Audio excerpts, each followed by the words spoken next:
ইলাহা ইল্লাল্লাহ লা ইলাহা ইল্লাল্লাহ লা ইলাহা ইল্লাল্লাহ লা ইলাহা ইল্লাল্লাহ লা ইলাহা ইল্লাল্লাহ লা ইলাহা ইল্লাল্লাহ সুবহানাল্লাহ ওয়ালহামদুলিল্লাহ লা ইলাহা ইল্লাল্লাহ সুবহানাল্লাহ ওয়ালহামদুলিল্লাহ লা ইলাহা ইল্লাল্লাহ লা ইলাহা ইল্লাল্লাহ লা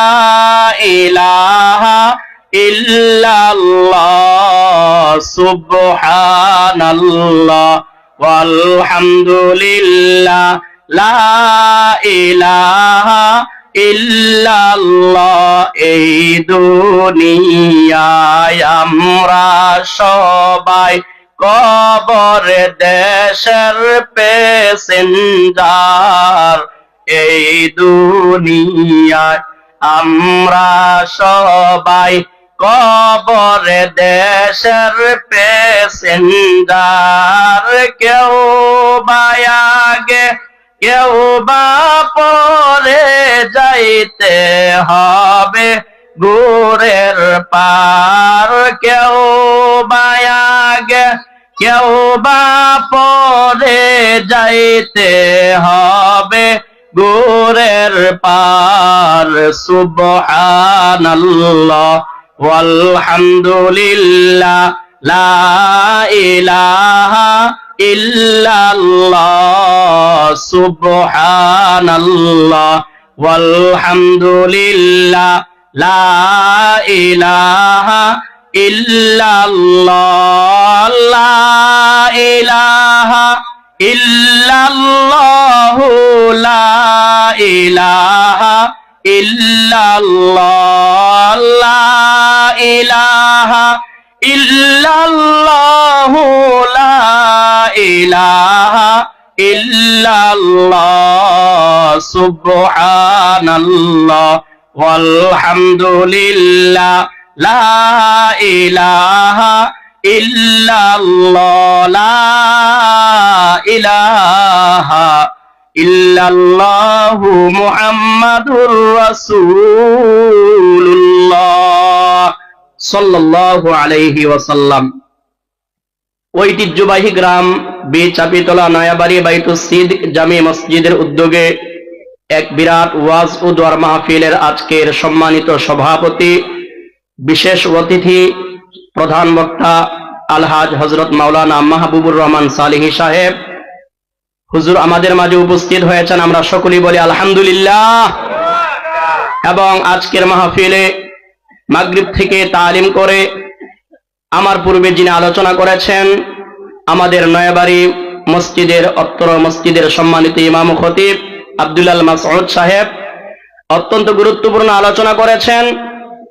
আল্লাহ রসুল সাল্লাল্লাহু আলাইহি ওয়াসাল্লামের আনুগত্য, রসুলের ভালোবাসা আমাদের মধ্যে যদি না থাকে আমাদের ঈমান পরিপূর্ণ হবে না। এই জন্যই রসুল সাল্লাল্লাহু আলাইহি ওয়াসাল্লামের আনুগত্য, আল্লাহ রসুলকে ভালোবাসা ঈমানের একটি আলামত, বলেন সুবহানাল্লাহ। তো যাই হোক, কোরআনে কারীমের সূরাতুল বাকারার একটি আয়াতে কারিমা আপনাদের সামনে আমি তেলাওয়াত করেছি। এই মাসটি হচ্ছে শাবান মাস। আরবিতে কি মাস? শাবান মাস। এর পরবর্তী মাস হচ্ছে রমজান মাস, বলেন আলহামদুলিল্লাহ। তো সামনে যেহেতু রমজান মাস, এই জন্য আমাদের রমজানের বিষয়ে কিছু আলোচনা করার প্রয়োজন রয়েছে। আজকে শাবান মাসের 24 তারিখ, তো আরবি মাস 30-এর বেশি হয় না, তাহলে মোট আর বাকি আছে কয় দিন? 6 দিন। এরপরে আমাদের রমজান মাস শুরু হয়ে যাবে। রমজান মাস এটি অত্যন্ত একটি দামি মাস এবং এই রোজা আল্লাহ পাক রব্বুল আলামিন আমাদের জন্য ফরজ করেছেন, বলেন আলহামদুলিল্লাহ। আল্লাহ রাব্বুল আলামিন সূরাতুল বাকারার 186 নম্বর আয়াতের মধ্যে 182 নম্বর আয়াতের মধ্যে আল্লাহ পাক রব্বুল আলামিন কোরআনে কারীমের মধ্যে ঘোষণা করছেন, ইয়া আইয়ুহাল্লাযীনা আমানু কুতিবা আলাইকুমুস সিয়াম। আল্লাহ রাব্বুল আলামিন জানিয়েছেন, ইয়া আইয়ুহাল্লাযীনা আমানু। আল্লাহ পাক রব্বুল আলামিন পৃথিবীর কাফেরকে ডেকে বলেন নাই, হিন্দু খ্রিস্টানদেরকে আল্লাহ পাক ডেকে বলে নাই। আল্লাহ পাক ডেকে বলেছেন, ইয়া আইয়ুহাল্লাযীনা আমানু, হে ঈমানদারগণ। বলেন আলহামদুলিল্লাহ। সকলেই বলেন ডাক আল্লাহ পাক কাদেরকে দিয়েছে? আমানু বলে ঈমানদারদেরকে ডাক দিয়েছে। ঈমান এত বড় একটা নিয়ামত। আল্লাহর নবী জানিয়েছেন, মান কানা আখিরু কালামিহি লা ইলাহা ইল্লাল্লাহ ফাদাখালাল জান্নাহ। যে ব্যক্তির সর্বশেষ কথা হবে লা ইলাহা ইল্লাল্লাহ, মৃত্যুর আগে যদি বলতে পারে লা ইলাহা ইল্লাল্লাহ, আল্লাহর নবী বলেছেন ওই ব্যক্তি জান্নাতে চলে গেছে। বলেন সুবহানাল্লাহ। এই জন্য আল্লাহর নবী বলেছেন, জাদ্দিদু ঈমানাকুম, তোমরা তোমাদের ঈমানকে নতুন করে আবার করো। সাহাবায়ে কেরাম প্রশ্ন করলেন, কাইফা নুজাদ্দিদু ঈমানানা ইয়া রাসূলুল্লাহ, আমাদের ঈমানকে কিভাবে নবায়ন করব, আবার আমাদের ঈমানকে কিভাবে নতুন করে করতে পারি? আল্লাহর নবী বলেছেন, আকসিরুয যিকরা লা ইলাহা ইল্লাল্লাহ, বেশি বেশি পাঠ করো লা ইলাহা ইল্লাল্লাহ। বলেন সুবহানাল্লাহ। আল্লাহর নবী জানিয়েছেন, যে ব্যক্তির প্রথম বাক্য হবে লা ইলাহা ইল্লাল্লাহ আর সর্বশেষ বাক্য হবে লা ইলাহা ইল্লাল্লাহ, আল্লাহ পাক ওই ব্যক্তিকে জাহান্নামের আগুনে জ্বালাবে না। আল্লাহ পাক রব্বুল আলামিন তাকে জান্নাত দান করবেন। সুবহানাল্লাহ। হাসরের ময়দানে এক ব্যক্তির আমলনামা 99টা আমল জাহান্নামের আমল, বদ আমল হয়ে গেছে 99টা। আল্লাহ রব্বুল আলামিন তাকে বলবেন, ও বান্দা, তোমার কোনো নেক আমল আছে কিনা? ওই ব্যক্তি মায়ের কাছে যাবে, মা কি বলবে, আম্মা আমাকে একটা নেক আমল দাও, একটা নেক আমলের কারণে আমি আজকে জান্নাতে যেতে পারতেছি না। মা তখন তাকে নেক আমল দিবে না। বাবার কাছে গিয়ে বলবে, আব্বা আমাকে একটি নেক আমল দাও, একটি নেক আমলের কারণে আমি জান্নাতে যেতে পারতেছি না। তখন বাবা বলবে, আমার কাছে নেক আমল না, আমি তোমাকে দিতে পারবো না। কারণ হাসরের ময়দানের পরিস্থিতি খুবই খারাপ। আল্লাহর নবী জানিয়েছেন, এইভাবে করে মানুষ একে অপরের কাছ থেকে পলায়ন করবে। কিয়ামতের ময়দানে পিতা তার সন্তানের পরিচয় দিবে না, মা তার সন্তানের পরিচয় দিবে না, স্ত্রী তার স্বামীর পরিচয় দিবে না, স্বামী তার স্ত্রীর পরিচয় দিবে না। বড়ই কঠিন ভয়ঙ্কর হবে কিয়ামতের অবস্থা। সর্বশেষ আল্লাহ রব্বুল আলামিন তাকে জিজ্ঞাসা করবেন, বান্দা ভালো করে দেখো তোমার কোনো আমল আছে কিনা। তখন ওই ব্যক্তি একটা আমল আল্লাহ রব্বুল আলামিনের দরবারে পেশ করবে। একটা খাতার মধ্যে ওই আমলটা আল্লাহর কাছে যখন পেশ করা হবে, 99টা আমল এক পাল্লার মধ্যে রাখা হবে, আর একটি আমল আরেকটি পাল্লার মধ্যে দেওয়া হবে। একটি আমল যখন পাল্লার মধ্যে দেওয়া হবে, 99টা পাল্লার যেই ওজন ছিল বদ আমল, ওইটা হালকা হয়ে একটি নেকের পাল্লা ভারী হয়ে যাবে। বলেন সুবহানাল্লাহ।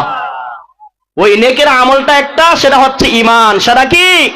ঈমান। লা ইলাহা ইল্লাল্লাহ, লা ইলাহা ইল্লাল্লাহু মুহাম্মাদুর রাসূলুল্লাহ।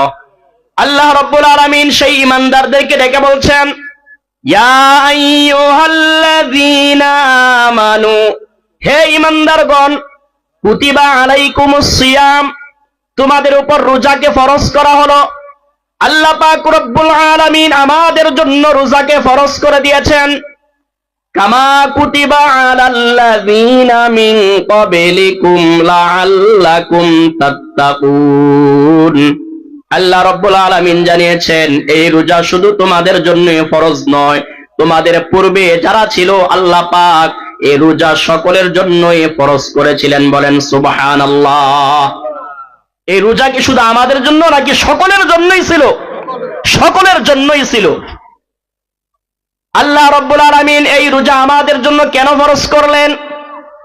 আল্লাহ রাব্বুল আলামিন আয়াতের শেষে জানিয়েছেন, লাআল্লাকুম তাত্তাকুন, এই রোজা আমি তোমাদের জন্য ফরজ করেছি। এই জন্য এই রোজা রাখার পরে মানুষের মধ্যে একটা তাকওয়া পয়দা হবে, অন্তরের মধ্যে আল্লাহ ভীতি পয়দা হবে।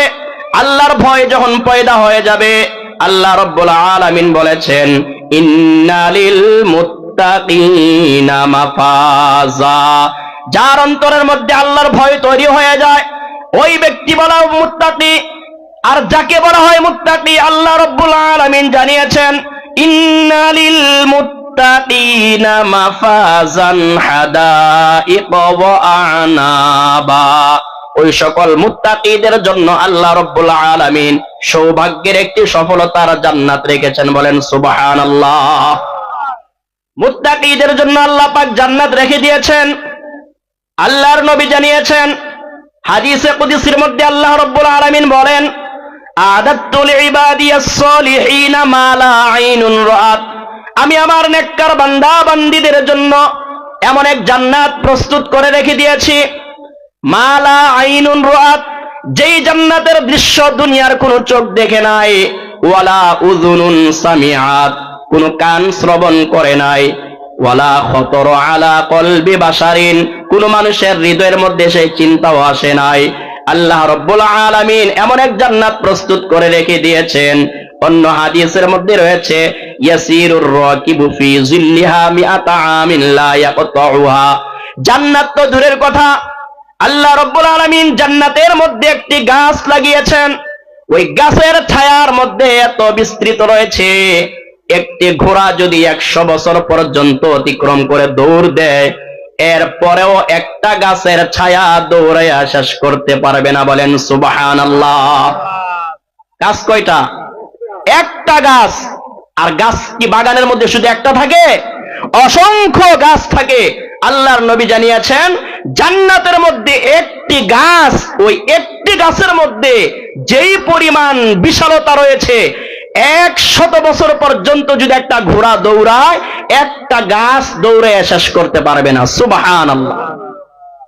আল্লাহ রাব্বুল আলামিন বলেছেন, তোমরা যদি রোজা রাখতে পারো, রোজা রাখার পরে তোমাদের মধ্যে যে তাকওয়া পয়দা হবে, ওই ব্যক্তিকে বলা হবে মুত্তাকি। আর মুত্তাকিদের জন্যই রব্বুল আলামিন জান্নাতের ব্যবস্থা করে রেখে দিয়েছেন। প্রত্যেকটা ইবাদতের দুইটা ধরন থাকতে পারে।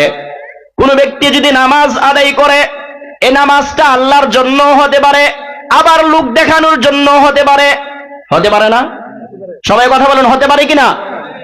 মুরব্বী মানুষ নামাজ না পড়লে মানুষ বলবে, আহারে আপনি এখনো নামাজ পড়েন না, এই জন্য চোখের লজ্জায় পড়েও নামাজ পড়তে আসতে পারে।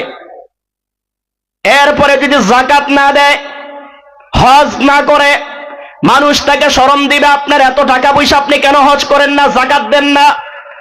এই জন্য মানুষকে যাকাতের নামে একটা লুঙ্গি, একটা শাড়ি দিয়ে দেয়, যাকাত মনে হয় আদায় হয়ে গিয়েছে। এটা লোক দেখানো ছাড়া আর কিছুই হতে পারে না। আল্লাহর নবী জানিয়েছেন, প্রত্যেকটা ইবাদতের দুইটি ধরন হতে পারে, ইল্লা সাওম, কেবলমাত্র রোজা যে রাখে এটা মানুষকে দেখানোর জন্য রাখে না, রোজা যে রাখে একমাত্র আল্লাহকে দেখানোর জন্যই রাখে। বলেন সুবহানাল্লাহ। এই রোজার মধ্যে আল্লাহ পাক রব্বুল আলামিন এটা একটা পাওয়ার দিয়েছেন, ক্ষমতা দিয়েছেন। আল্লাহর নবী জানিয়েছেন, পৃথিবীর মধ্যে যত নেক আমল রয়েছে, প্রত্যেকটা নেক আমল লেখার জন্য আল্লাহ রাব্বুল আলামিন ফেরেশতাদেরকে হুকুম দিয়েছেন, নামাজ পড়লে এই পরিমাণ নেকি দেওয়া হবে, যাকাত দিলে তোমাকে এই পরিমাণ নেকি দেওয়া হবে, হজ করলে তোমাকে এই পরিমাণ নেকি দেওয়া হবে। আল্লাহ রাব্বুল আলামিন প্রত্যেকটা ইবাদতের ক্ষেত্রে নেকি লেখার জন্য ফেরেশতাদেরকে বলে দিয়েছেন। কিন্তু রোজার ক্ষেত্রে আল্লাহ পাক এই রোজার সওয়াব ফেরেশতাদের মাধ্যমে দিবেন না। আল্লাহ রাব্বুল আলামিন নিজেই জানিয়েছেন, আস-সাওমু লি, রোজা কেবলমাত্র বান্দা আমাকে খুশি করার জন্য রাখে। প্রচন্ড গরমের ভিতরে নিজের ঘরের মধ্যে যদি সে পানি পান করে কেউ দেখবে না, তারপরেও আল্লাহকে খুশি করার জন্য, আল্লাহকে ভয় পেয়ে ওই ব্যক্তি পানি পান করে না। ঠিক কিনা বলেন?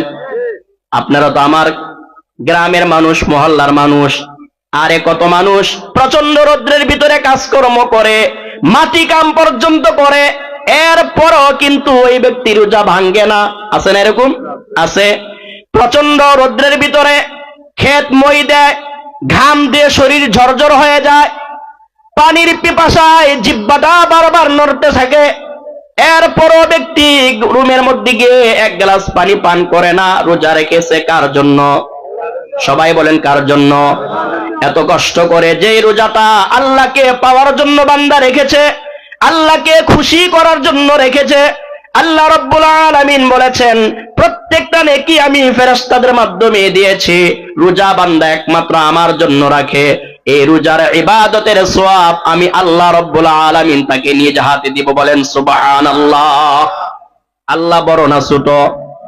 আল্লাহ বড় না ছোট? আল্লাহু আকবার মানে আল্লাহ সবচেয়ে বড়। ও দুনিয়ার মুসলমান, আল্লাহ যদি সবচেয়ে বড় হয়, যেই রোজার নেকি আল্লাহ পাক নিজ হাতে দিবেন, আল্লাহ পাক যদি বড় হয়, আল্লাহর দেওয়াটা ছোট হবে নাকি বড় হবে? সবাই বলেন বড় হবে কিনা? হাসরের ময়দানে যখন মানুষ দিক বিদিক ছোটাছুটি করবে, রৌদ্রের তাপে মানুষের মাথার মগজ টকবক করে নাকের ছিদ্র দিয়ে কানের ছিদ্র দিয়ে পড়তে থাকবে। হাসরের ময়দানটা হয়ে যাবে তামা। আল্লাহু আকবার বলেন। মানুষগুলো পাগলের মতো হাউমাউ করে কান্নাকারি করতে থাকবে। ময়দানটা হয়ে যাবে তামার ময়দান। আর সূর্যটা চলে আসবে মাথার একবারে কাছাকাছি। সূর্যের তাপের কারণে মানুষের মাথার মগজগুলো ভাতের মাড়ির মতো টকবক করে নাকের ছিদ্র দিয়ে কানের ছিদ্র দিয়ে পড়তে থাকবে। সমস্ত হাসরবাসী চিৎকার করে বলবে, আল্লাহ, আমাদের যদি জাহান্নাম ফয়সালা হয়, আমাদেরকে জাহান্নামে দিয়ে দাও। তারপরেও হাসরের মাঠের এই যে যন্ত্রণা আমাদের সহ্য হয় না। তখন সমস্ত হাসরবাসী পৃথিবীর শুরু মানব পয়গম্বর আদম আলাইহিস সালাতু ওয়াস সালামের কাছে গিয়ে বলবে, আপনি আমাদের আদি পিতা, আল্লাহ রাব্বুল আলামিন আপনাকে সর্বপ্রথম বানিয়েছেন। ওয়াসজাদাকা লিল মালাইকাতি, এরপরে সমস্ত ফেরেশতারা আপনাকে সিজদা করেছে। আল্লাহ রাব্বুল আলামিন আপনাকে এত সম্মান দিয়েছেন, হাসরের মাঠের যন্ত্রণা আমাদের সহ্য হয় না। আল্লাহ রাব্বুল আলামিনের কাছে একটু সুপারিশ করেন, আল্লাহ পাক রব্বুল আলামিন যেন বিচারের কাজটা শুরু করেন। বলেন সুবহানাল্লাহ। আদম আলাইহিস সালাতু ওয়াস সালাম বলবেন, আজকের এই কঠিন পরিস্থিতির মধ্যে আল্লাহর দরবারে তোমাদের জন্য আমার সুপারিশ করার কোনো ক্ষমতা নাই। কারণ পৃথিবীর মধ্যে আল্লাহ রব্বুল আলামিন জান্নাতের মধ্যে যখন আমাকে রেখেছিলেন, আল্লাহ পাক রব্বুল আলামিন নিষেধ করেছিলেন, ওয়ালা তাকরাবা হাযিহিশ শাজারাতা ফাতাকুনা মিনাজ জালিমিন। আল্লাহ রব্বুল আলামিন আদম আলাইহিস সালাতু ওয়াস সালাম এবং তার স্ত্রী হাওয়াকে তৈরি করার পরে জান্নাতের মধ্যে রেখে দিয়েছিলেন। আল্লাহ পাক বলেছিলেন, জান্নাতের মধ্যে যত নিয়ামত রয়েছে সব খেতে পারবা, তবে ওই যে গাছ দেখা যায় গন্ধম ফল, ওই গাছের কাছেও যেও না। ফল খাওয়া তো দূরের কথা, গাছের কাছেও যেও না। এরপরে জান্নাতের গেটের মধ্যে শয়তান দাঁড়িয়ে কান্নাকারি করতেছে। কে কাঁদতেছে? সবাই বলেন কে কাঁদতেছে? আমাদের পিতা আদম আলাইহিস সালাম দেখে মায়া লাগলো, আহারে কান্দো কেন, মুরব্বী মানুষ। শয়তান বলে, আমি তো আমার নিজের জন্য কান্নাকাটি করি না, মায়া এখন আরো বেশি হয়ে গেছে। হ্যাঁ, আপনি নিজের জন্য কাঁদেন না, কার জন্য কাঁদেন? আরে তোমার জন্যই তো আমি কাঁদতেছি, মায়াটা বেশি লাগবে না? আদম আলাইহিস সালাম চিন্তা করলেন, আপনি আমার জন্য কাঁদেন, ব্যাপারটা কি হয়েছে? শয়তান বলল, ও আদম, আল্লাহ পাক জান্নাতের মধ্যে যত গাছ রয়েছে, যত ফল রয়েছে সব খাইতে তোমাকে বলল, ওই গাছের কাছেও যাইতে নিষেধ করলো, তার কারণটা কি তুমি জানো নাকি? আদম আলাইহিস সালাম বলেন, না, আমি তো জানি না, এই তো কারবার, এই জন্য তো আমি কাঁদতেছি। আদম আলাইহিস সালাম বললেন, কারণ কি তুমি বলো?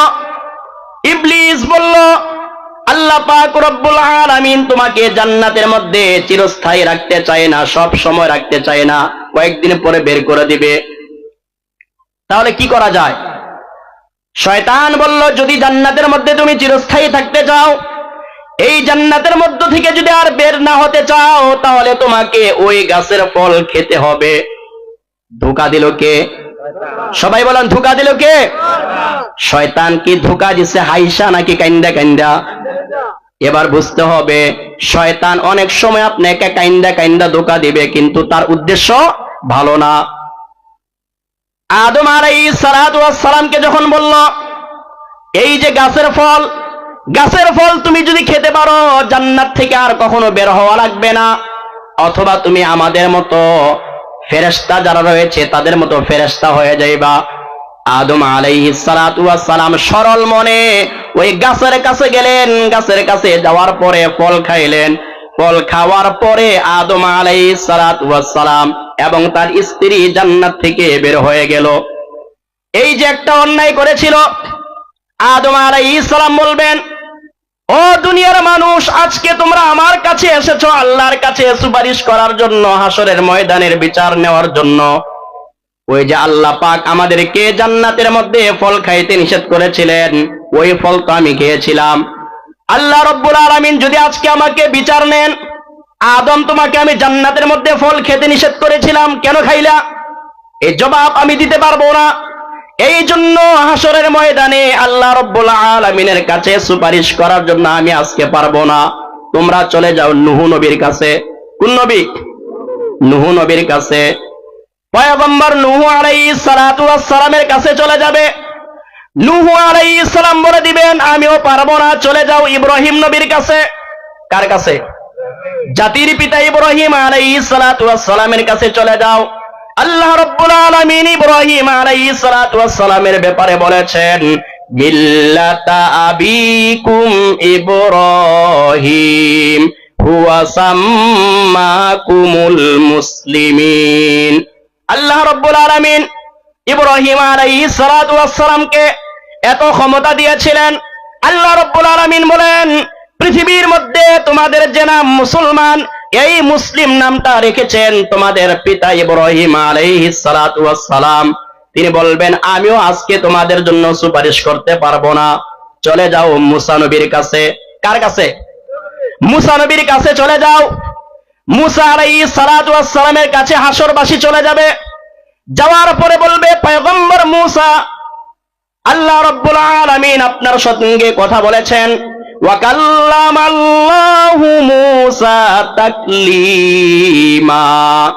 মুসা আলাইহিস সালাতু ওয়াস সালামের সঙ্গে আল্লাহ পাক রব্বুল আলামিন কথা বলতেন। বলেন সুবহানাল্লাহ।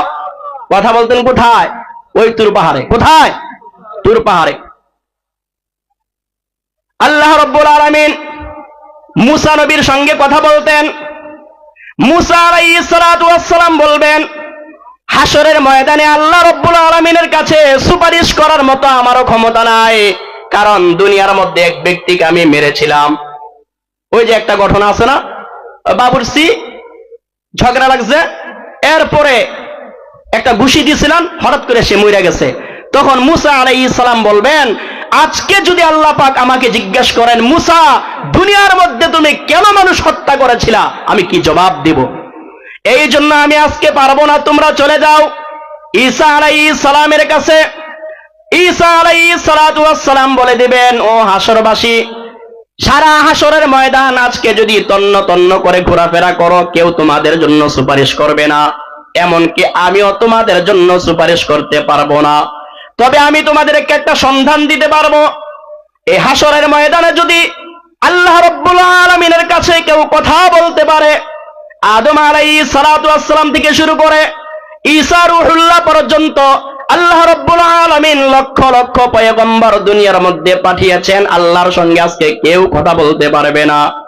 আল্লাহ রাব্বুল আলামিন হাসরের ময়দানে নিজের রূপ ধারণ করবেন, আনাল কহ্হার, আমি পরাক্রমশালী, আমি প্রতাপশালী, আনাল জব্বার।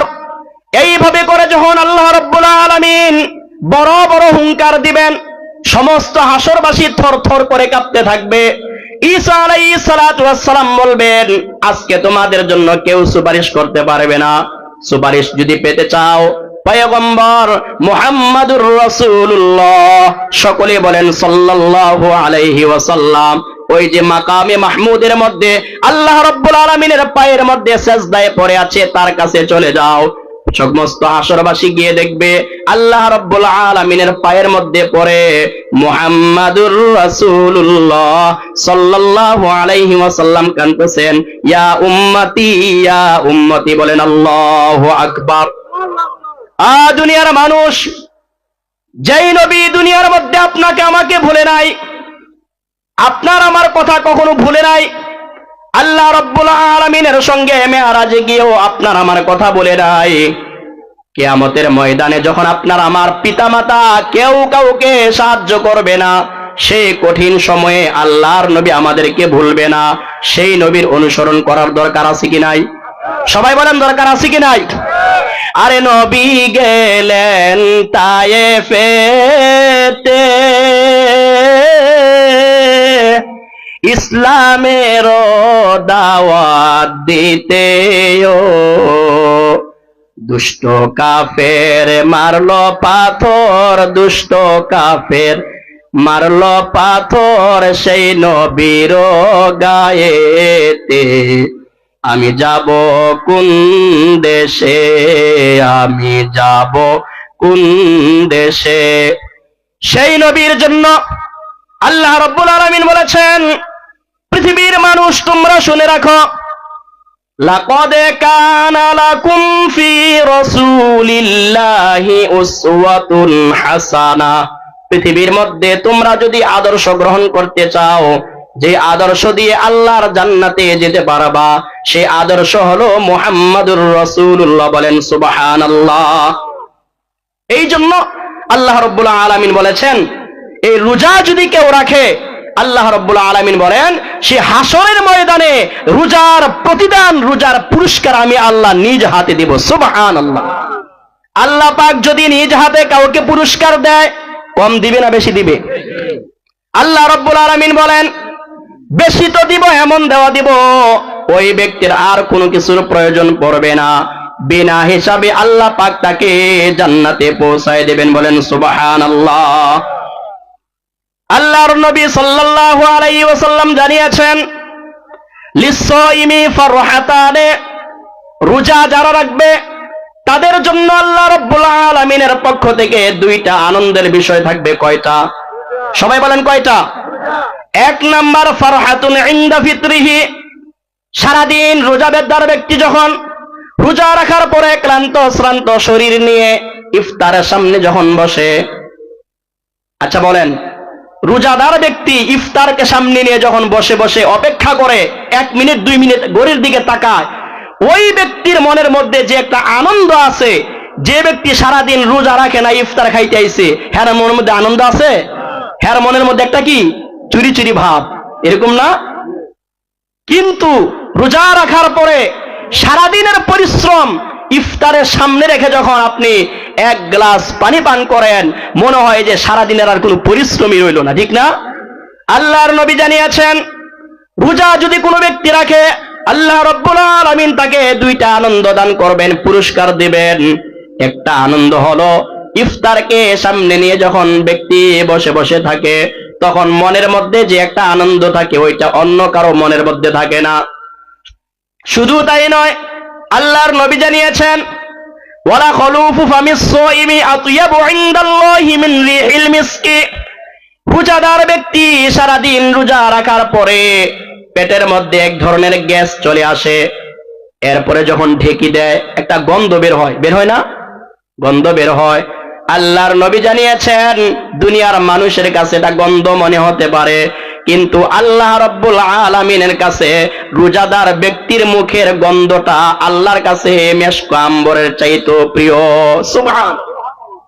রোজাদার ব্যক্তি যখন না খাওয়ার কারণে মুখ থেকে এক ধরনের গন্ধ আসে, আল্লাহ রাব্বুল আলামিন বলেন, ওইটা গন্ধ নয়, ওই গন্ধটাই আমার কাছে প্রিয়, বলেন সুবহানাল্লাহ। এরপরে আল্লাহ রাব্বুল আলামিন জানিয়েছেন, ওয়া ফারহাতুন ইনদা লিকাই রাব্বিহি, দ্বিতীয় পুরস্কার হচ্ছে রোজাদার ব্যক্তির জন্য কিয়ামতের ময়দানে যখন আল্লাহ রাব্বুল আলামিনের সামনে উপস্থিত হবে, আল্লাহ রাব্বুল আলামিন নিজে তার রোজার পুরস্কার দিবেন। বলেন সুবহানাল্লাহ। মনে করেন একটা পুরস্কার চেয়ারম্যানে দিল, আরেকটা পুরস্কার আমরা সবাই দিলাম, আনন্দ বেশি কোনটা? চেয়ারম্যান যেটা দিছে, কারণ সবাই তাকে চিনে, তার একটা সম্মান আছে। আপনার আমার যে নেকির আমল, নামাজ পড়লাম, নেকি আপনাকে ফেরেশতারা দিয়ে দিল, হজ করলেন আপনাকে নেকি ফেরেশতারা দিয়ে দিল, যাকাত দিলেন নেকি ফেরেশতারা দিয়ে দিল। আল্লাহর নবী জানিয়েছেন রোজার নেকিটা আল্লাহ পাক নিজ হাত দিয়ে দিবেন। বলেন সুবহানাল্লাহ। এই জন্য সামনের রোজা আমাদের রাখবো তো ইনশাআল্লাহ। এই জন্য আল্লাহ রাব্বুল আলামিন বলেছেন রোজাকে তোমাদের জন্য ফরজ করা হয়েছে। আর এই রোজা ফরজের মধ্যে একটা কারণ হচ্ছে তোমাদের মধ্যে আল্লাহ ভীতি অর্জন হবে, তাকওয়া পয়দা হবে। বলেন সুবহানাল্লাহ। এরপরে আল্লাহ রাব্বুল আলামিন বলেন ফামান কানা মিনকুম মারিদান আও আলা সাফারিন ফাইদ্দাতুম মিন আইয়ামিন উখর, তোমাদের মধ্যে যদি কেউ অসুস্থ থাকে অথবা সফরের মধ্যে থাকে, আল্লাহ রাব্বুল আলামিন অসুস্থ ব্যক্তির উপরে রোজা রাখার দায়িত্ব চাপায়া দিবেন না। আপনি মনে করেন ওষুধ একবার দিনের বেলা না খেলে আপনার অবস্থা কাহিল হয়ে যাবে, এজন্য আল্লাহ রাব্বুল আলামিন বলে দিয়েছেন তোমাদের মধ্যে কেউ যদি অসুস্থ হয় অথবা যদি কোথাও সফরে যায়, সফরটা একটা কষ্টের বিষয়, আল্লাহ রাব্বুল আলামিন জানিয়েছেন ফাইদ্দাতুম মিন আইয়ামিন উখর, অসুস্থতার কারণে যে রোজাগুলো রাখতে পারে নাই অথবা সফরের মধ্যে থাকার কারণে যে রোজা রাখতে পারে নাই, পরবর্তী দিনগুলোতে আল্লাহ রাব্বুল আলামিন তোমাকে রাখার সুযোগ দিয়েছেন। বলেন সুবহানাল্লাহ। অসুস্থতার কারণে কেউ যদি রোজা না রাখতে পারে অথবা সফরের কারণে যদি কেউ রোজা রাখতে না পারে, পরবর্তীতে এই রোজাগুলো কাজা আদায় করে নিতে হবে। এরপরে আল্লাহ রাব্বুল আলামিন বলেন ওয়ালাল্লাযীনা ইউতীকুনাহু ফিদিয়াতুন তাআমু মিসকিন, যাদের সামর্থ্য থাকার পরেও রোজা রাখে না তারা মিসকিনকে একবেলা খাদ্য দিয়ে দিবে। এটা হুকুম বাতিল হয়ে গেছে। একটা সময় ছিল রোজা রাখা ঐচ্ছিক ছিল, যাদের টাকা পয়সা আছে তারা যদি রোজা না রাখা গরিব মিসকিনকে খাবার দিয়ে দিত তাহলে রোজার হক আদায় হয়ে যেত। কিন্তু ফামান শাহিদা মিনকুমুশ শাহরা ফালইয়াসুম, পরবর্তী আয়াতের মধ্যে আল্লাহ তাআলা জানিয়েছেন রমজান মাস যে পাবে সুস্থ হলে তার উপর রোজা রাখা ফরজ। এই বিধান বাতিল হয়ে গেছে। এরপরে আল্লাহ রাব্বুল আলামিন জানিয়েছেন ফামান তাতাওয়া খায়রান ফাহুয়া খায়রুল লাহ, তোমাদের মধ্যে যে কেউ কল্যাণ কাজ করে, উত্তম কাজ করে, এই উত্তম কাজ তার নিজের জন্যই ভালো হবে। বলেন সুবহানাল্লাহ। ওয়া আন তাসুমু খায়রুল লাকুম ইন কুনতুম তা'লামুন, আর যদি তোমরা বুঝে থাকো আল্লাহ রাব্বুল আলামিনের যে বিধিবিধান তোমাদের জন্য দেওয়া হয়েছে, এই বিধানগুলি যদি তোমরা বুঝতে পারো তাহলে রোজা রাখাটাই তোমাদের জন্য উত্তম। বলেন সুবহানাল্লাহ। রমজান মাস 12টা মাসের মধ্যে সর্বশ্রেষ্ঠ মাস। বলেন সুবহানাল্লাহ। এবার আসেন হাদিস থেকে আমরা জেনে নেই এই রোজার ফজিলত কি। আল্লাহর নবী জানিয়েছেন ইযা কানা আউয়ালু লাইলাতিন, রমজান মাসের যখন প্রথম রাত শুরু হয়ে যায়, সুফিদাতিশ শায়াতিনু ওয়া মারাদাতুল জিন্নি, আল্লাহ রাব্বুল আলামিন যত দুষ্ট জিন রয়েছে, শয়তান রয়েছে, সমস্ত জিন শয়তানকে আল্লাহ পাক শিকল দিয়ে বেঁধে ফেলেন। বলেন সুবহানাল্লাহ। সমস্ত জিনদেরকে আল্লাহ পাক আটকিয়ে ফেলেন। এরপরে আল্লাহ রাব্বুল আলামিন জাহান্নামের 7টি দরজা বন্ধ করে দেন। এরপরে জান্নাতের 8টি দরজা আল্লাহ পাক খুলে দেন। এরপরে একজন ঘোষণাকারী ঘোষণা করে বলে ইয়া বাগিয়াল খায়রি আকবিল, ও কল্যাণকামী, যে কল্যাণ কাজ করতে চাও, ভালো কাজ করতে চাও, দ্রুত আসো। ওয়া বাগিয়াশ শাররি আকসির, এরপরে যারা অন্যায় কাজে ধাবিত হতে চায়, ফেরেশতা তাকে ডেকে বলে, এবার ক্লান্ত হও, থেমে যাও। সারা জীবন আল্লাহর জন্য তুমি নিজের জীবনকে ব্যয় করতে পারো নাই, সারাটা জীবন তুমি গুনাহে কাটিয়েছো। এবার রমজান মাস এসে গিয়েছে, তোমাকে রমজানে আল্লাহ পাক ক্ষমা করে দেওয়ার জন্য আল্লাহর নবী জানিয়েছেন, মান সামা রমাদানা ঈমানান ওয়া ইহতিসাবান গুফিরা লাহু মা তাকদ্দামা মিন যামবি। আল্লাহর নবী জানিয়েছেন, কেউ যদি রমজানের রোজা রাখে ঈমান নিয়ে সওয়াবের আশায়, আল্লাহর নবী জানিয়েছেন গুফিরা লাহু মা তাকদ্দামা মিন যামবি, রোজা রাখার কারণে আল্লাহ পাক তার পিছনের সমস্ত গুনাহগুলো মাফ করে দিবেন। সুবহানাল্লাহ। ওয়া মান কামা ঈমানান ওয়া ইহতিসাবান, এরপরে যদি কেউ রোজা রাখার পরে তারাবির নামাজ আদায় করে, ঈমান নিয়ে সওয়াবের আশায় যদি রমজান মাসে তারাবির নামাজ আদায় করে, আল্লাহর নবী জানিয়েছেন গুফিরা লাহু মা তাকদ্দামা মিন যামবি, অতীতে তার যত গুনাহ হয়েছিল তারাবির নামাজ আদায় করার কারণে আল্লাহ পাক সমস্ত গুনাহ মাফ করে দিবেন। সুবহানাল্লাহ। এই জন্য রোজা রাখতে হবে, তারাবির নামাজও পড়তে হবে। অনেকে বলে, ভাই রোজা রাখি নাই, তারাবির নামাজ পড়বো কেমনে? না, রোজা একটা ইবাদত আর তারাবির নামাজ কি আরেক ইবাদত। রোজার সাথে তারাবির নামাজের কোনো সম্পর্ক নাই। দিনের ইবাদত রোজা, আর রাতের ইবাদত কি তারাবির নামাজ। বলেন সুবহানাল্লাহ। তো তারাবির নামাজ পড়বো তো ইনশাআল্লাহ, পড়ার মতো পড়তে হবে। খালি দুম তারাকা সেজদা দিয়ে উঠে চলে গেলাম, 25 মিনিটে 20 রাকাত শেষ, এই নামাজের কোনো দাম নাই। এই নামাজের কি নাই, কোনো দাম নাই। আল্লাহর নবী জানিয়েছেন, আম্মা জানা আয়েশা রাদিয়াল্লাহু আনহা বলেন, সাহাবায়ে কেরাম প্রশ্ন করেছেন, আল্লাহর নবী রাত্রেবেলা কি ইবাদত করতেন? আল্লাহর নবী জানিয়েছেন, রাত্রেবেলায় আল্লাহর নবী যখন নামাজের মধ্যে দাঁড়াতেন, এত দীর্ঘ আল্লাহর নবী রাত্রেবেলা কিয়াম করতেন, নামাজে দাঁড়িয়ে থাকতেন।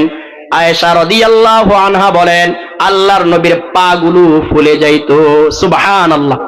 নবীর পা গুলো ফুলে যাইতো, এত সময় ধরে তিনি নামাজ আদায় করতেন। আর আমরা মসজিদে আই কোন রকম, আবার বাড়ি চলে যাই। এটার নামাজ বলে না। নামাজে নামাজিকে সরল পথে আনতে পারে, ঠিক কিনা? সবাই বলেন ঠিক কিনা? নামাজে নামাজিকে সরল পথে আনতে পারে। যেই নামাজ তোমাকে সরল পথে আনতে পারে না, যেই নামাজ তোমাকে গুনাহের কাছ থেকে বিরত রাখে না, মনে রাখবা ওইটা তোমার নামাজ হয় নাই। কয়লা ধুইলে যেমন ময়লা যায় না, কালো দূর হবে না। মনের মধ্যে যদি, অন্তরের মধ্যে যদি ময়লা থাকে, কালো যদি দাগ পড়ে যায়, তাহলে নামাজটাও তোমার স্বাদ লাগবে না। এই জন্য ভালোভাবে যদি কেউ নামাজ আদায় করে, আল্লাহ রাব্বুল আলামিন জানিয়েছেন, ইন্নাস সালাতা তানহা আনিল ফাহশাই ওয়াল মুনকার। কোন ব্যক্তি যদি সঠিকভাবে নামাজ আদায় করে, অবশ্যই তার নামাজ তাকে অশ্লীল কাজ থেকে ফিরত দিবে। বলেন সুবহানাল্লাহ। নামাজ তোমাকে অন্যায় কাজ থেকে বিরত রাখবে। কিন্তু আমাদের অবস্থা কি? নামাজও পড়ি, সুদও খায়, নামাজও পড়ে আবার ঘুষ খায়। আছে না এরকম? নামাজের সামনের কাতারে আছে, আবার আইল ঠেলার জন্য আবার উনি 1 নাম্বার। নামাজে জামাতের সাথে নামাজ আদায় করে গেল, ক্ষেতের মধ্যে যাওয়ার পরে একটা লেংটি দিয়ে, কোদাল দিয়ে আরেকজনের আইল ঠেলে। আছে কিনা বলেন? সবাই বলেন আছে কিনা?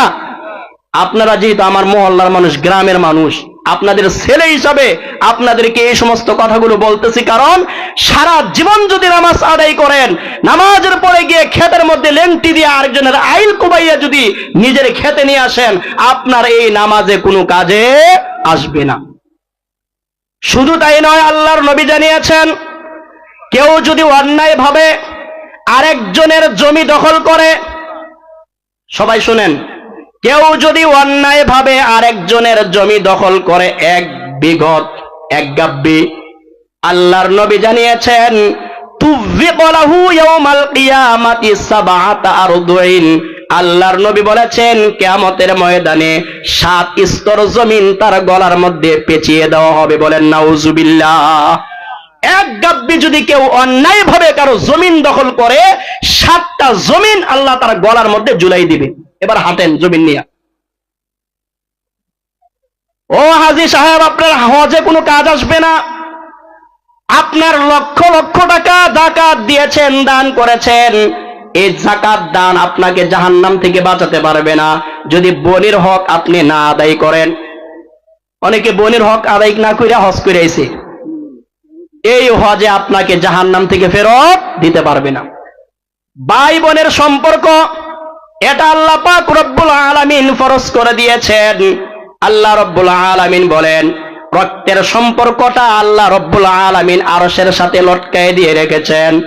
একজন ফেরেশতা ডেকে বলে, কেউ যদি রক্তের সম্পর্ক বজায় রাখে আল্লাহ পাক রব্বুল আলামিন তার মধ্যে বরকত দিবেন, বলেন সুবহানাল্লাহ। আর যদি কেউ রক্তের সম্পর্ক নষ্ট করে, ভাইয়ের সাথে ভাই যদি ঝগড়া লেগে থাকে সম্পদ নিয়ে অথবা যে কোনো কারণে, বোনের সাথে যদি সম্পর্ক খারাপ করে রাখে, আল্লাহর নবী জানিয়েছেন সম্পর্ক নষ্ট করার কারণে আল্লাহ রব্বুল আলামিন তার থেকেও সম্পর্ক বিচ্ছিন্ন করে দেন, বলেন নাউজুবিল্লাহ। ভাই বোন ফুফু এরা হচ্ছে রক্তের সম্পর্ক, এদের হক যদি কেউ মারে আল্লাহ রব্বুল আলামিন বলেছেন আমিও তার থেকে সম্পর্ক নষ্ট করে দিলাম। আপনার সাথে যদি আল্লাহ সম্পর্ক না রাখে জান্নাতে যাওয়ার উপায় আছে? কোনো উপায় নাই। এই জন্য জান্নাতে যদি যেতে হয় তাহলে যার যার অধিকার, যার যার হক তাকে বুঝাই দিতে হবে। এরপরে আল্লাহ রব্বুল আলামিন জানিয়েছেন, শাহরু রমাদান আল্লাযী উনজিলা ফীহিল কুরআন। এই যে রমজান মাসের এত ফজিলত, এত গুরুত্ব, এত শ্রেষ্ঠত্ব, তার কারণটা কি? আল্লাহ তাআলা নিজেই বলেছেন এই মাসে নাজিল করা হয়েছে পবিত্র কোরআন, বলেন সুবহানাল্লাহ। রমজান মাস শ্রেষ্ঠ হওয়ার কারণ হলো কোরআন। আর এই কোরআনে কারীমকে আল্লাহ রাব্বুল আলামিন নাজিল করেছেন দীর্ঘ 23 বছরে। কয় বছরে?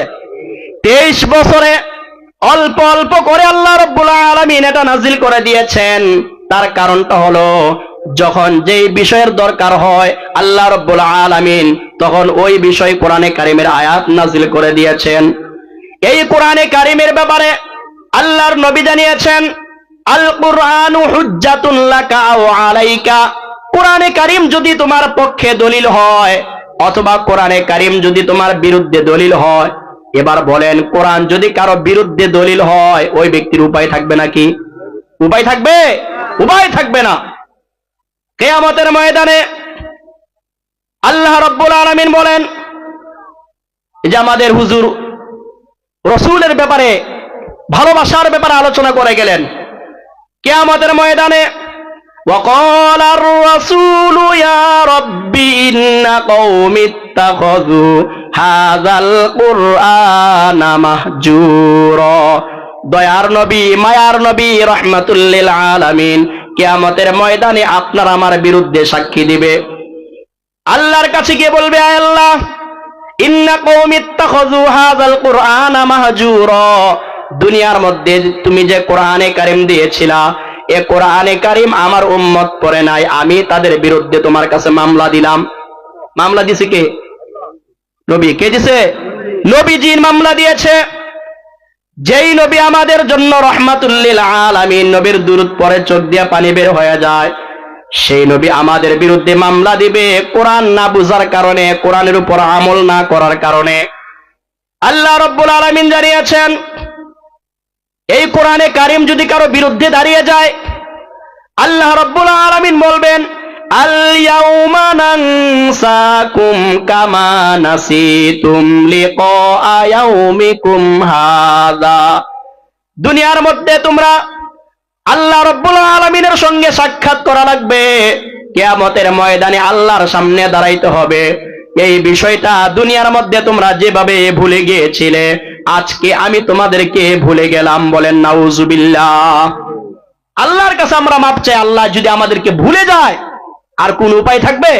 কোনো উপায় থাকবে না।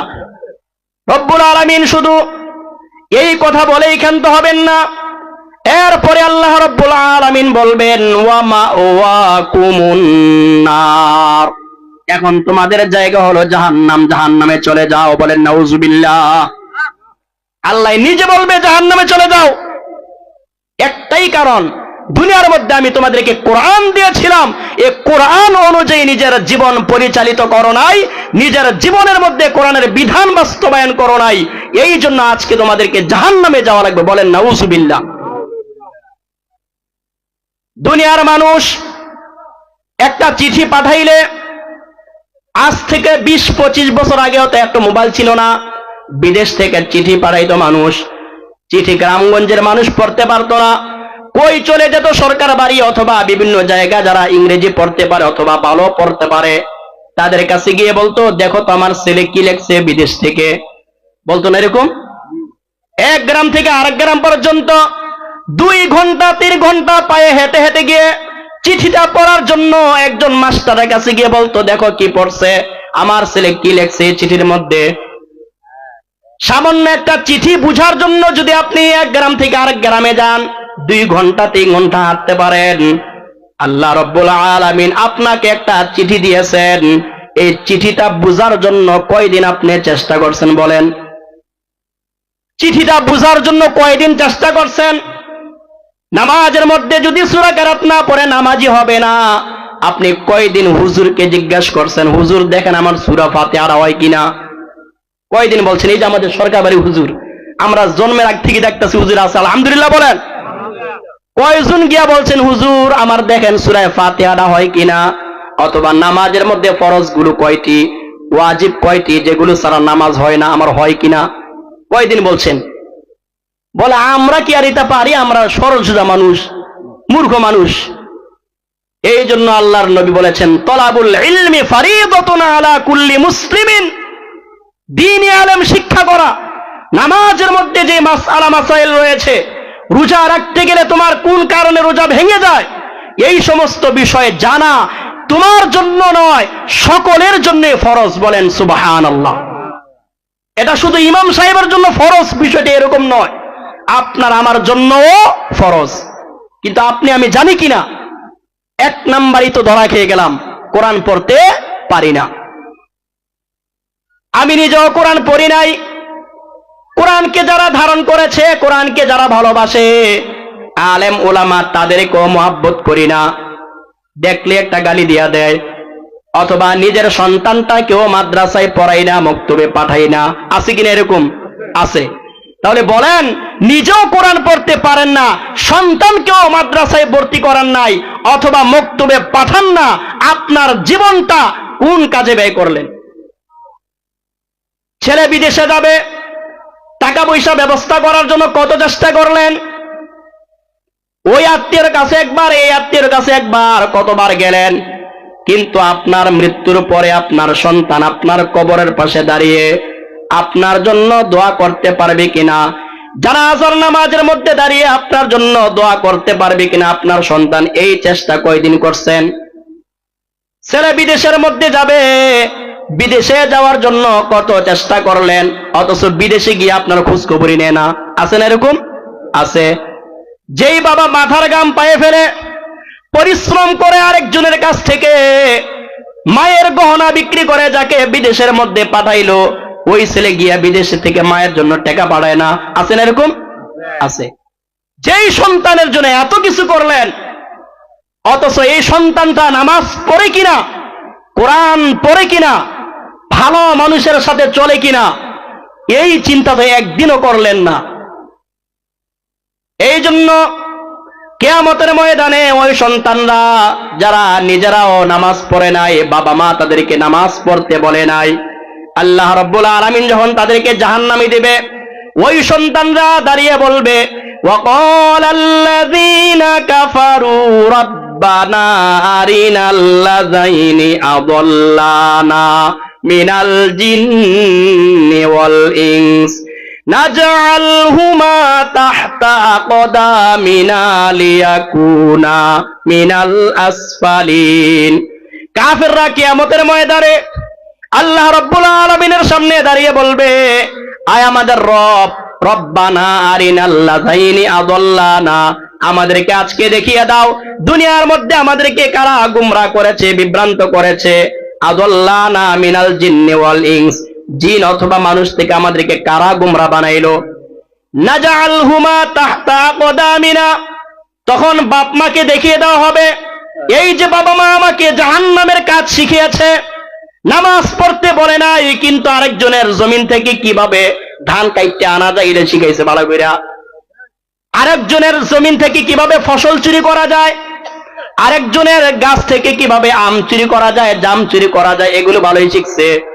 আল্লাহ রাব্বুল আলামিনের কাছে বলবে, আল্লাহ ওই যে আমার পিতা, একটু এদিক নিয়ে আসো। নাজআলহুমা তাহতা আকদামিনা, এরপরে ওই সন্তান নিজের বাবার বুকের মধ্যে পাড়া দিয়ে জাহান্নামে যাবে। বলেন নাউজুবিল্লাহ। আপনি সন্তানের ভালোবাসার কারণে সন্তানকে নামাজের জন্য ডাকতে পারেন না, না সারাদিন কাম করছে, এখন ডাক দিতে পারবো না, বেচারা একটু ঘুমাক। এই যে মোহাব্বত দেখাইলেন, এই মোহাব্বত যার জন্য দেখাইলেন, হাসরের ময়দানে আপনার বুকে পাড়া দিয়া জাহান্নামে যাবে। দুনিয়ার মধ্যে সন্তান যদি আপনাকে ভালোবাসা না দেয়, মনের মধ্যে কষ্ট লাগে না? কষ্ট লাগে, কিন্তু এই কষ্টটা সাময়িক। আপনি চেষ্টা করেছেন সন্তানকে আলেম বানানোর জন্য, কিন্তু আলেম হতে পারে নাই। সন্তানকে ভালো বানানোর জন্য চেষ্টা করেছেন, কিন্তু হয়ে গেছে খারাপ। এরকম হইতে পারে না? হইতে পারে। আপনি আপনার দায়িত্ব পালন করেছেন, এই জন্য আল্লাহ রাব্বুল আলামিন আপনাকে পাকড়াও করবে না।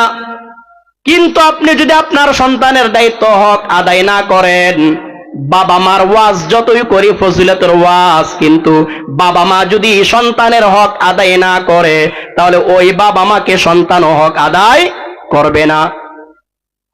বিশেষ করে বিভিন্ন মাহফিলে গেলে বক্তাদের কানে কানে মাহফিল কমিটি বইলা দে, হুজুর বাপ মার ওয়াজ কইরেন, ছেলে সন্তান বিদেশ থেকে টাকা পয়সা দেয় না, বাপ মার কথা শুনে না, একটু ওয়াজ করেন যেন কথাবার্তা শুনে। ও মিয়া, তুমি তোমার সন্তানের দায়িত্ব পালন করেছো কিনা? ছোটবেলায় তোমার দায়িত্ব ছিল, সন্তান যখন দুনিয়ার মধ্যে ভূমিষ্ঠ হয়েছে, আল্লাহর নবী বলেছেন 7 দিনের মাথায় তার চুলগুলো কেটে ওই পরিমাণ স্বর্ণরূপা সদকা করবা। আপনি দিয়েছেন কিনা? 1 নাম্বার ধরা, সদকা করেন নাই। 2 নাম্বার দায়িত্ব ছিল সুন্দর একটা নাম রাখা, কিন্তু আপনার সন্তানের নাম ভালো একটা নাম রাখেন নাই, নাম রাখছেন আকাশ, বল্টু মিয়া সল্টু মিয়া নাম রাখছেন। এখানেও আপনি ধরা খেয়ে গেলেন, কারণ হাসরের ময়দানে কিন্তু বল্টু মিয়া নিয়ে সল্টু মিয়া ডাকবে না। আল্লাহ রাব্বুল আলামিন প্রত্যেকের সন্তানকে বাবার নাম সহকারে ডাকবেন। বলেন সুবহানাল্লাহ। আপনার নাম সহকারে সন্তানের নাম ডাকা হবে। এখন আপনি সন্তানের নাম কি রাখছেন? 2 নাম্বার জায়গা ধরা। 3 নাম্বার দায়িত্ব ছিল আপনার জন্য আকিকা করা, আকিকাও করে না। কোনা ওই যে কুরবানি যাইতেছে না, একসাথে দিয়ে দিব মনে। তা আপনি তো এখানে ছেলের সাথে দুর্নীতি করলেন। আল্লাহ আপনাকে দায়িত্ব দিয়েছে 7 দিনের মাথা আকিকা করার জন্য, আপনি রাইখা দিলেন 1 বছর ওই কুরবানির দাসুক। এখানে আপনি ছেলের সাথে কি করলেন? দুর্নীতি করলেন। এতগুলো দুর্নীতি যখন ছেলের সাথে করলেন, এই ছেলে বড় হয়ে আপনার সাথে দুর্নীতি করবে না, এর গ্যারান্টি কি? এই জন্য ছেলে সন্তানের কাছে যদি ভালো আশা করা যায়, তাহলে আগে বাপ মাকে ভালো হওয়া লাগবে। এখন আপনি হইবেন ডিপজল মার্কা লোক, সারাদিন নামাজ নাই কালাম নাই, মানুষের সাথে গালিগালাজ করবেন, ঝগড়া করবেন, পরের সম্পত্তি দখল করে রাখছেন, এগুলিকে আপনার সন্তান দেখে না? তো এগুলো যে আপনি করতেছেন, বড় হওয়ার পরে আপনার সন্তান তো তাই করবে। এই জন্য একজন মুরব্বী মানুষ নাকি তার পিতাকে মারতে মারতে বাড়ির ঘাটার মধ্যে ফালাই দিছে। বলেন নাউজুবিল্লাহ। এরপরে সন্তান যখন বড় হলো, ওই পিতাকে আবার তার সন্তান বাড়ির ঘাটার মধ্যে মাইরা ফালাই রাখলো। বাবাই বলছে, সন্তান আমাকে আর মারিস না, এখান থেকে আর দূরে নিস না, তাহলে তোর গুনাহ হবে। সন্তান অবাক হয়ে গেল, ঘর থেকে পিটাইতে পিটাইতে বাড়ির ঘাট পর্যন্ত তোমাকে আনলাম, এখন পর্যন্ত গুনাহ হয় নাই, এর বেশি যদি তোমাকে পিটাই গুনাহ হবে, তার কারণটা কি? বাবাই ডাক দিয়ে বলছে, সন্তান রে, তোর দাদারে আমি পিটাইয়া এই ঘাটা পর্যন্ত আনছিলাম, অতএব আমি যেটা করছি এখন তুই আমার সাথে এটা কইরা ফেলছ, আমার ঋণ আমি পাইয়া গেছি। এবার চিন্তা করেন, আপনি আপনার পিতার সাথে যা যা করেছেন, মনে রাখবেন আপনার সন্তানও আপনার সাথে তাই করবে।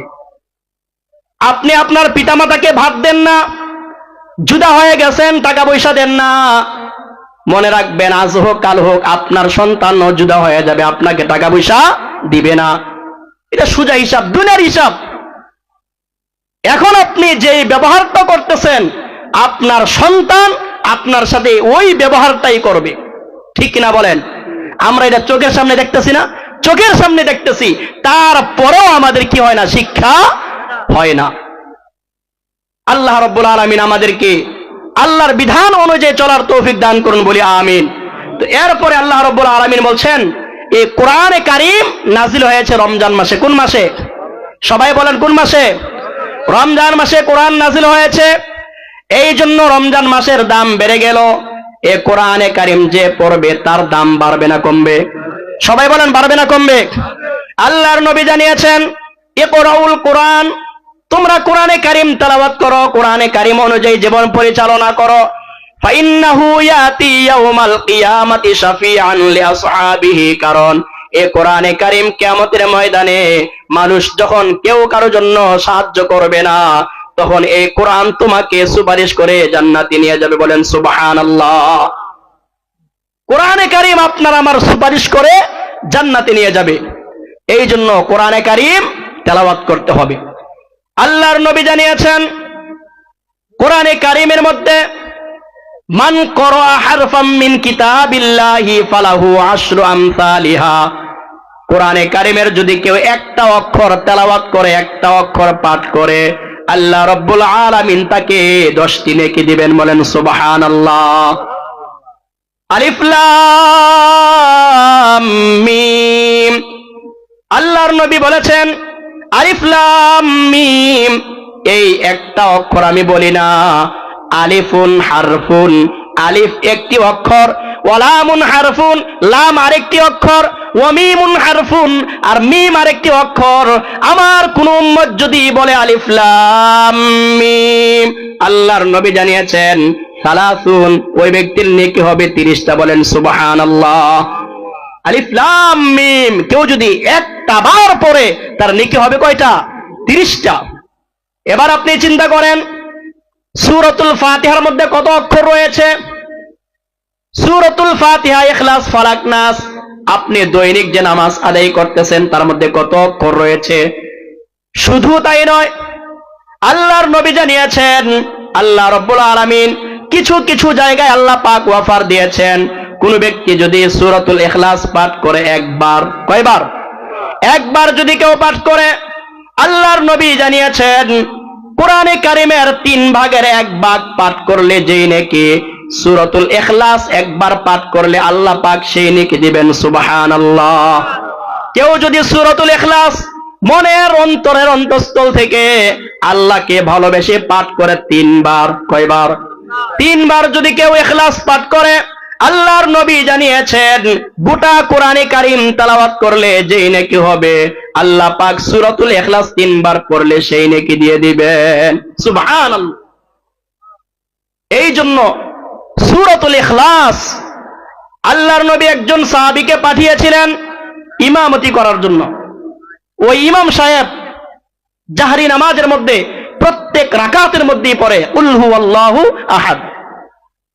ওই মহল্লার মুসল্লিরা আল্লাহর নবীর কাছে অভিযোগ দিল, ইয়া রাসূলুল্লাহ, আপনি কেমন ইমাম পাঠাইলেন, প্রত্যেক রাকাতেই পড়ে কুল হুয়াল্লাহু আহাদ। আল্লাহর নবীর নিয়ম ছিল দুই পক্ষের কথা না শুনে বিচার করতেন না। আর আমাদের অভ্যাস কি?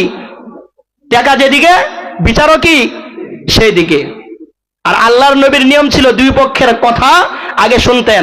এই জন্য কোন পক্ষ কিন্তু নিজেকে দোষী বলে না, যে ভাই দোষটা আমার, আমি আগে তারা মারছিলাম, বিচারটা আমার বিরুদ্ধে যাক, এরকম বলে কেউ?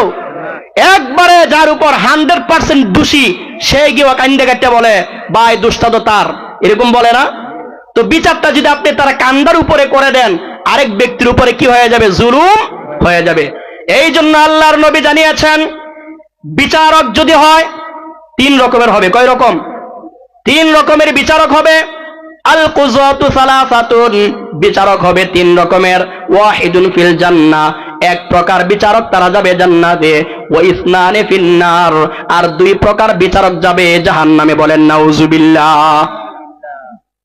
এক প্রকার বিচারক যাবে জান্নাতে, আর 2 প্রকার বিচারক যাবে কোথায়? জাহান্নামের মধ্যে। জাহান্নামের মধ্যে এক প্রকার বিচারক যারা যাবে, এক নাম্বার বিচারক নিজে জানে এই কাজটা তার সঠিক হয় নাই, এরপরও তার উপর রায় দিল। কারণটা কি? টাকা পাইছে। কি পাইছে? টাকার বিনিময়ে রায়টা যদি অপরাধীর উপরে দিয়ে দেয়, আল্লাহর নবী জানিয়েছেন তার ঠিকানা জাহান্নাম। এবার আপনি আলহাজ টাইটেল যতবার লাগান, মসজিদের সামনের কাতারে থাকেন, ওয়াজ মাহফিলে নারায়ে তাকবীর দিয়া 10,000 টাকা দান করছেন, এই দান সদকায় কোনো কাজে আসবে না, আপনার ঠিকানা জাহান্নাম। যদি আপনি টাকার বিনিময়ে পক্ষপাতিত্ব করে বিচারের রায়টা দেন, আপনার ঠিকানা হবে জাহান্নাম। 2 নাম্বার হলো আপনি জানেন না, শুনেন না, কিচ্ছুই জানেন না, আন্দাজে একটা রায় দিয়ে দিলেন, আল্লাহর নবী বলেছেন তোমার ঠিকানাও জাহান্নাম। আর এক শ্রেণীর বিচারক যে জান্নাতের মধ্যে যাবে, আল্লাহর নবী বলেছেন ওই ব্যক্তি আগে 2 পক্ষের মতামত শুনছে, তদন্ত করেছে, এরপরে যে রায়টা দিয়েছে এমন ভাবে দিয়েছে দুনো পক্ষই রাজি। বলেন সুবহানাল্লাহ। এটা হলো সঠিক বিচার। বিচার করে দিয়ে গেছে, এক পক্ষ খুব খুশি, আরেক পক্ষ খুব নারাজ, এটা জাহান্নামী। বিচার করেছেন এমন বিচার উভয় পক্ষই বলছে আলহামদুলিল্লাহ, মাইনে নিলাম, তাহলে এটা হবে সঠিক বিচার। আল্লাহর নবী জানিয়েছেন এই নেক কাজ যারা করবে, নারে তাকবীর, নারে রিসালাত, বিশ্ববিদ্যালয় নয়াবাড়ির পক্ষ থেকে লাল গোলাপ শুভেচ্ছা, হুজুরের আগমন, শুভেচ্ছা, স্বাগত। হুজুরের আগমন, প্রধান বক্তার আগমন, মাহফিলের কমিটির পক্ষ থেকে লাল গোলাপ শুভেচ্ছা, যুবক ভাইদের পক্ষ থেকে নারে তাকবীর, নারে রিসালাত, প্রধান বক্তার আগমন, প্রধান বক্তার আগমন, মুফতি মোহাম্মদ মাহমুদুর রহমান সালিহির আগমন, মুফতি মোহাম্মদ মাহমুদুর রহমান সালিহির আগমন, নারে তাকবীর, আল্লাহু আকবার, নারে রিসালাত, ইয়া রাসূলুল্লাহ, প্রধান বক্তার আগমন, শুভেচ্ছার স্বাগতম, মাহফিলের কমিটির পক্ষ থেকে লাল গোলাপ শুভেচ্ছা, বিশ্ববিদ্যালয় নয়াবাড়ি জামে মসজিদের পক্ষ থেকে লাল গোলাপ শুভেচ্ছা। বাস। আলহামদুলিল্লাহ, হুজুর চলে আসছেন। আসসালামু আলাইকুম ওয়া রাহমাতুল্লাহি ওয়া বারাকাতুহু। আমার আলোচনার মধ্যে কেউ কষ্ট পেয়ে থাকলে আল্লাহর ওয়াস্তে ক্ষমা করে দিবেন। ওয়া আখিরু দাওয়ানা আলহামদুলিল্লাহি রাব্বিল আলামিন।